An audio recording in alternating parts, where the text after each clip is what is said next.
A driver turns off the main highway, following a detour that dissolves into thick fog. They are looking for a town their GPS cannot locate, a place that refuses to register on any modern satellite feed. Cartography has a long history of inventing places. These are phantom settlements or paper towns, fictitious entries placed on maps as copyright traps. From Agloe, New York to Beatasu, Ohio, these locations exist in literature to catch plagiarists, but lack coordinates on the actual Earth. These are distinct from ghost towns, real settlements where the physical architecture remains, but the population has fled.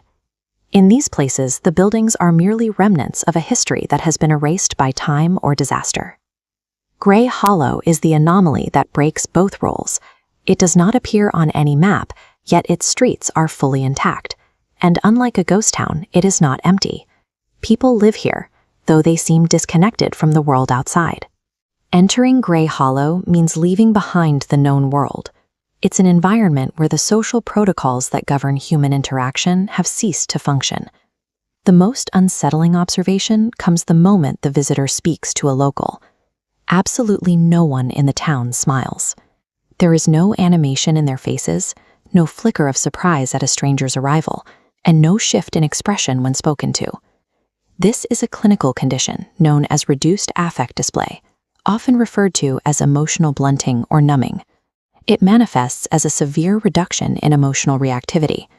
Expressive gestures are rare, and vocal inflections are restricted to a narrow, monotonous range, regardless of the topic being discussed. It is a mistake to confuse this with apathy. While apathy is a lack of feeling, reduced affect often hides an individual's true emotions behind a static mask. The feelings are still there. They are simply unable to reach the surface. When an entire population shares this condition, the result is a social vacuum. The visitor is trapped in a community that feels emotion but cannot communicate it, incapable of projecting empathy to one another or to an outsider.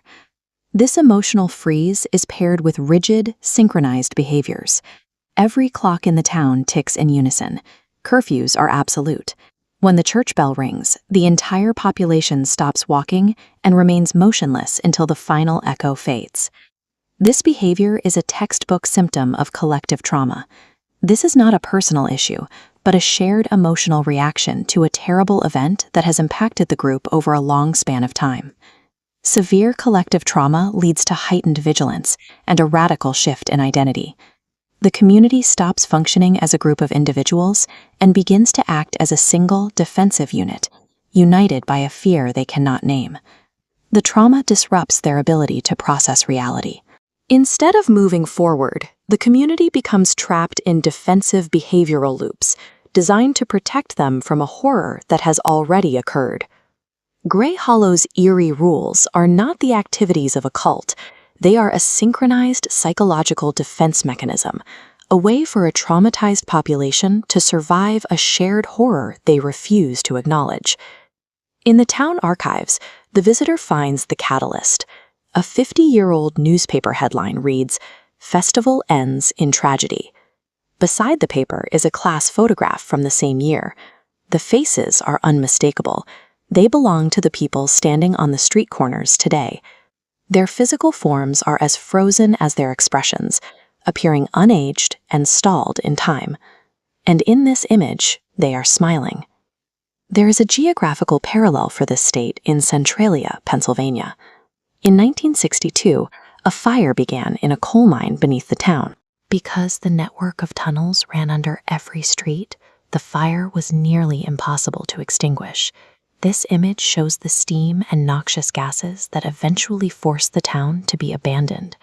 The fire burns silently beneath the surface, destroying the foundation of the town while the world above continues to smolder.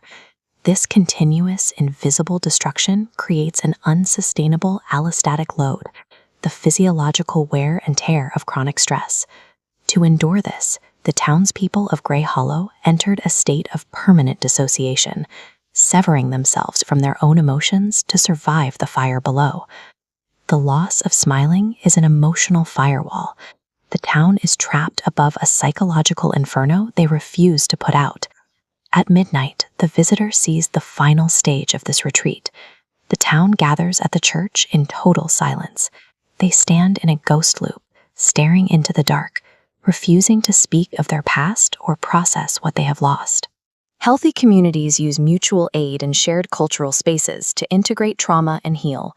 Grey Hollow has done the opposite, using silence to entomb their past until it consumes their present. The visitor flees, but when they return the next day with help, the coordinates lead only to empty, overgrown forest. Grey Hollow has slipped back into the obscurity of a paper town, a place that exists on a map, but leaves no physical footprint on the earth. This sudden erasure mirrors the mystery of the Roanoke colony. In 1590, investigators found the settlement fortified but abandoned. There were no signs of battle or graves. The population had simply vanished, leaving behind only the word Croatan. Theories regarding Grey Hollow remain divided. It is either a genuine geographic mystery, a social experiment, or a modern retelling of the Germelshausen myth, the cursed village permitted to appear for only one day every century. Whether the town is a physical reality or a piece of folklore, the horror it represents is real. Unhealed collective trauma has the power to erase a community's identity, leaving behind nothing but silence and a blank space on the map.